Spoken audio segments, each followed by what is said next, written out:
नमस्कार, स्वागत है आपका बिहार समाचार में। मौसम विभाग ने बिहार में भारी बारिश का अलर्ट जारी कर दिया है। साथ ही गरीबों को सरकार घर दे रही है। जिनके पास जमीन नहीं है उन्हें जमीन मिलेगा। तो वहीं नियोजित शिक्षकों को राज्यकर्मी के दर्जे को लेकर भी बड़ा ऐलान कर दिया गया है। तो वहीं बिहार के युवाओं को नौकरी और रोजगार मिलेगा, बड़ी घोषणा हो गई है। तो आज के बिहार की महत्वपूर्ण खबरों पर बात करेंगे। इससे पहले आपसे एक छोटी सी अनुरोध है, कृपया वीडियो को एक प्यारा सा लाइक अवश्य कर दीजिएगा। आपका लाइक करना ही हमारी मेहनत का फल होता है। बिहार में भारी बारिश हो रही है। हथिया नक्षत्र का बिहार में खूब असर दिख रहा है। उत्तर बिहार में झमाझम बारिश हुई। किसानों के खेतों में पानी भरा हुआ है, जिसे किसान खुशहाल नजर आ रहे हैं। साथ ही कई जिलों में लगातार हो रही बारिश से जनजीवन अस्त व्यस्त हो गया है। राजधानी पटना में भी लगातार बारिश होती ही जा रही है। साथ ही बिहार में आंधी तूफान से कई जिलों में पेड़ गिर गए हैं। कई जिलों में जो गरीबों के कच्चे मकान थे टूट गए हैं।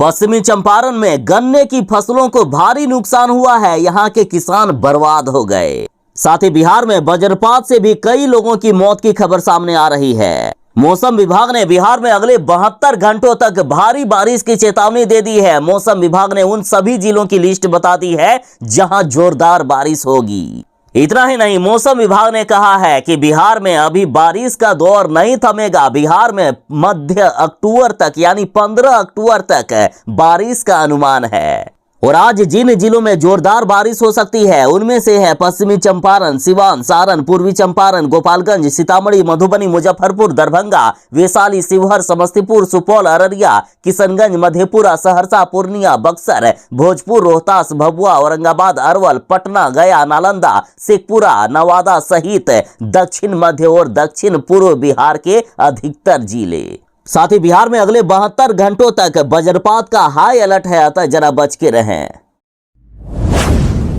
मुख्यमंत्री नीतीश कुमार जी एक तरफ जहां कहते हैं कि हम नियोजित शिक्षकों को राज्यकर्मी का दर्जा देंगे, नियोजित शिक्षकों को राज्यकर्मी का दर्जा देने के लिए शिक्षक संघ की बैठक भी बुलाई जाती है। साथ ही 15 अगस्त को गांधी मैदान से मुख्यमंत्री जी ऐलान भी करते हैं कि नियोजित शिक्षकों को जल्द ही राज्यकर्मी का दर्जा मिलेगा। लेकिन बिहार के उप मुख्यमंत्री तेजस्वी यादव को नीतीश कुमार की ये बात पसंद नहीं आई। अब तेजस्वी यादव ने कहा है कि नियोजित शिक्षकों को नहीं मिलेगा अभी राज्यकर्मी का दर्जा। तेजस्वी यादव ने कहा कि कब मिलेगा ये भी नहीं कहा जा सकता है, समय आने दीजिए तब हम कुछ फैसला लेंगे इस पर। तेजस्वी यादव ने साफ कर दिया है कि फिलहाल राज्य सरकार नियोजित शिक्षकों को राज्यकर्मी का दर्जा देने का फैसला नहीं कर रही है। बिहार के गरीबों के लिए बड़ी खबर है। बिहार के गरीबों को बिहार सरकार मुख्यमंत्री ग्रामीण आवास योजना के तहत घर देने वाली है। बिहार के वैसे गरीब जिनका अभी तक पीएम आवास पास नहीं हुआ या अन्य कोई भी योजनाओं के तहत जिनको घर नहीं मिला है, उनके लिए बड़ी खबर है। उनको बिहार सरकार अब अपने स्तर से आवास देगी। और इस साल मुख्यमंत्री ग्रामीण आवास योजना के तहत 6560 आवास निर्माण करने का लक्ष्य रखा गया है, जिनमें से अभी 6350 आवास स्वीकृत कर दिए गए हैं नीतीश कैबिनेट के द्वारा। और इतना ही नहीं, आवास निर्माण के लिए अधिकांश जिलों में प्रथम किस्त की राशि भी भेज दी गई है। और पिछली बार जब हमने खबर दी थी उस समय कई लोगों ने मुख्यमंत्री आवास योजना के तहत अप्लाई भी किया था, जिनमें से अधिकांश का सिलेक्शन हो गया है। उन सभी को जल्द ही प्रथम किस्त की राशि दे दी जाएगी। बाकी जो लोग अभी भी अप्लाई कर रहे हैं, यदि वो गरीबी रेखा के नीचे आते हैं और जो भी जरूरी अहर्ता दिया गया है उसे पूरा करते हैं तो उनका भी सिलेक्शन हो सकता है। बिहार सरकार का लक्ष्य है कि बिहार का कोई भी गरीब ऐसा नहीं होना चाहिए जिनके पास आवास नहीं है। और इतना ही नहीं, बिहार के जिन गरीबों के पास जमीन नहीं है, जमीन खरीदने के लिए पैसे नहीं है, तो बिहार सरकार उनको जमीन। मोदी सरकार ने कुछ दिन पहले ही गैस की कीमत घटाई थी। देखिए, घरेलू गैस की कीमत में 200 रुपए की कमी की गई थी। लेकिन अब पेट्रोलियम कंपनी ने फिर से गैस के दाम बढ़ा दिए हैं। देखिए, वाणिज्य एलपीजी सिलेंडर पर 209 रुपए की बढ़ोतरी कर दी गई। हालांकि जो घरेलू गैस होता है 14 किलो 200 ग्राम का गैस, उसकी कीमत वही है, उसकी कीमत नहीं बढ़ी है। लेकिन जो कॉमर्शियल गैस होता है यानी 19 किलो का गैस, उसकी कीमत बढ़ा दी गई। प्रति सिलेंडर 209 रुपए कर दिया गया है। दरअसल अंतर्राष्ट्रीय बाजार में पेट्रोलियम प्रोडक्ट की कीमत बढ़ गई है, जिसकी वजह से अब एलपीजी सिलेंडर की कीमत बढ़ाई गई और खबर यहां तक आ रही है कि पेट्रोल डीजल के भी दाम में बढ़ोतरी हो सकती है। लेकिन अब यदि चुनाव के समय में पेट्रोल डीजल या घरेलू गैस की कीमत में बढ़ोतरी होती है तो मोदी सरकार को बड़ा झटका लगेगा। इसलिए केंद्र सरकार नहीं चाहेगी कि किसी तरह की घरेलू गैस या पेट्रोल डीजल की कीमत में बढ़ोतरी हो जाए। बिहार के युवाओं के लिए बड़ी खुशखबरी है। बिहार में 1275 पदों पर एसआई यानी दरोगा की बहाली के लिए नोटिफिकेशन निकाल दिया गया है। 5 अक्टूबर से इसके लिए आप ऑनलाइन अप्लाई कर सकते हैं। पूरे 1 महीने तक का समय दिया जाएगा, यानी 5 अक्टूबर से लेकर 5 नवंबर तक ऑनलाइन अप्लाई किया जा सकता है। जिन्होंने ग्रेजुएशन किया है, चाहे किसी भी स्ट्रीम में यदि ग्रेजुएट हैं तो इसके लिए अप्लाई कर सकते हैं। एज लिमिट की बात करें तो मिनिमम एज 20 साल मांगा गया है। बाकी मेल कैंडिडेट के लिए मैक्सिमम एज 37 साल और फीमेल के लिए मैक्सिमम एज 40 साल मांगा गया है। वैसे महिलाओं को 35% का सभी पोस्ट में आरक्षण भी दिया जा रहा है। तो देर किस बात की, सरकारी नौकरी का एक सुनहरा मौका, जल्दी से अप्लाई करें। बिहार में जो नौकरी की तलाश कर रहे हैं उनके लिए बड़ी खबर है। बिहार कर्मचारी चयन आयोग में इंटर स्तरीय 11,098 पदों पर बम्पर बहाली निकाली गई है। जो इंटर पास करने के बाद एक अच्छी सरकारी नौकरी चाहते हैं उनके लिए सुनहरा मौका।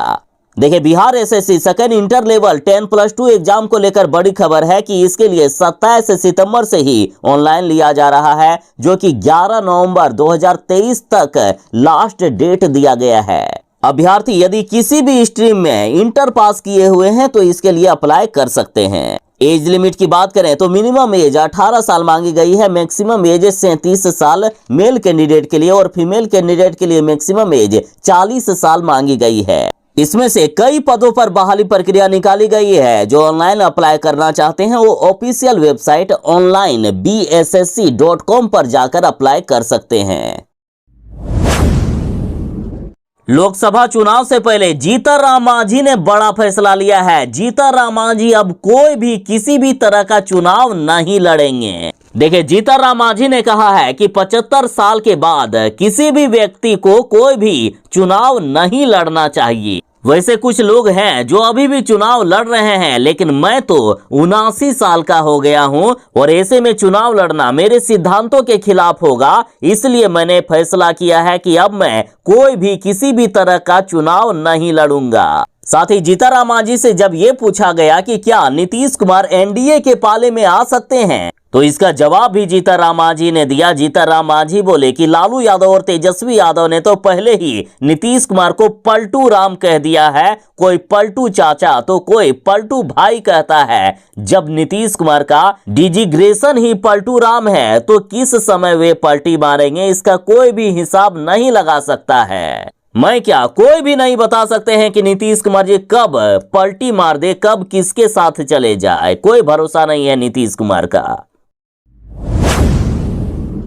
बाहुबली आनंद मोहन की भारी बेइज्जती कर दिए हैं लालू यादव ने। उसके बाद अब खबर आ रही है कि आनंद मोहन की हो सकती है बीजेपी में एंट्री। और जब राजद से सवाल किया गया कि आनंद मोहन बीजेपी में जा सकते हैं क्या, तो राजद ने कहा कि कोई कहीं भी जाए, इससे पार्टी को कोई भी फर्क नहीं पड़ने वाला है।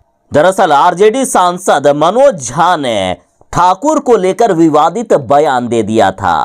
उसके बाद बिहार की राजनीति में खूब बवाल देखा गया। पूर्व सांसद आनंद मोहन और राजद के विधायक चेतन आनंद ने इसे राजपूत जाति का अपमान बताते हुए इसका जमकर विरोध किया और जुबान खींच लेने तक की बात कह दी। उसके बाद लालू यादव और तेजस्वी यादव मनोज झा के समर्थन में उतर गए। लालू यादव ने तो यहां तक कह दिया कि आनंद मोहन और चेतन आनंद दोनों बाप बेटे को दिमाग ही नहीं है। आनंद मोहन को अक्ल नहीं है, उनके बेटे चेतन आनंद भी अभी अक्ल में कच्चा है, उसको भी अक्ल नहीं है। आनंद मोहन को तो अक्ल और शकल दोनों ही नहीं है। यही वजह है कि वह कुछ भी फालतू बोलते रहता है। मनोज झा ने कुछ भी गलत नहीं कहा है।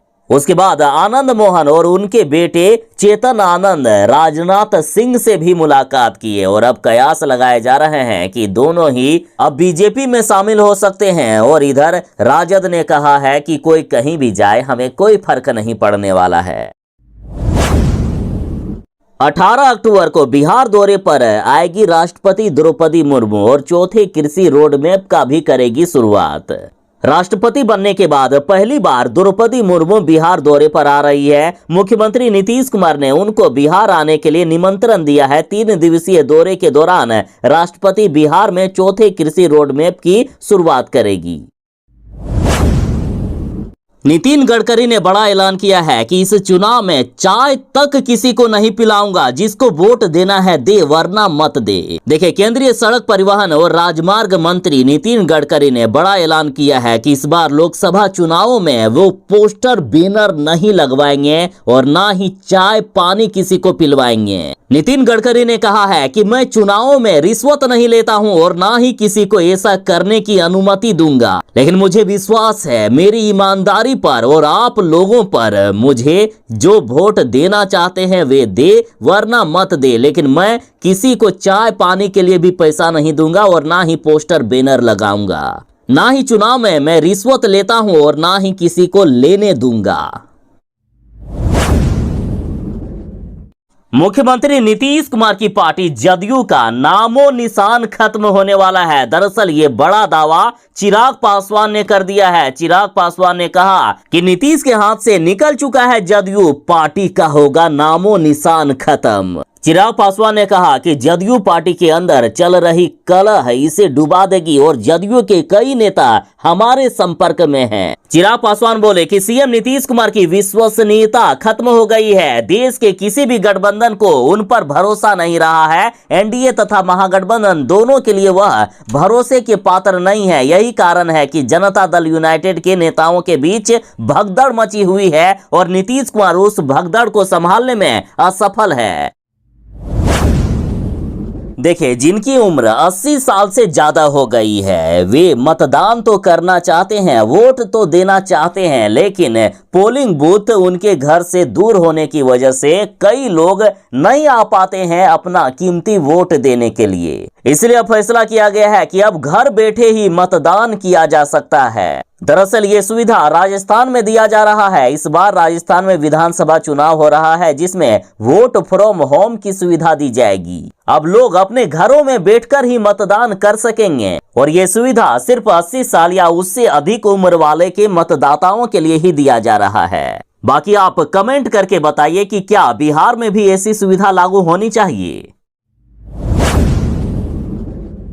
बिहार में बालू माफिया और शराब माफिया का लग रहा है राज चल रहा है। देखिए, पटना में अवैध बालू खनन को लेकर पुलिस और अपराधियों में मुठभेड़ हो गया। हथियार के साथ 213 राउंड गोली बरामद की गई। देखिए, पटना में बालू के अवैध खनन को लेकर पुलिस और अपराधियों में जमकर लड़ाई हो गई। बताया जा रहा है कि इस दौरान दोनों तरफ से दर्जनों राउंड फायरिंग हुई है। इसके साथ ही पुलिस ने 9 बदमाशों को गिरफ्तार किया और 2 बंदूक के साथ 213 राउंड गोली बरामद की गई। इस गोलीबारी में कुछ पुलिसकर्मी बाल बाल बच गए।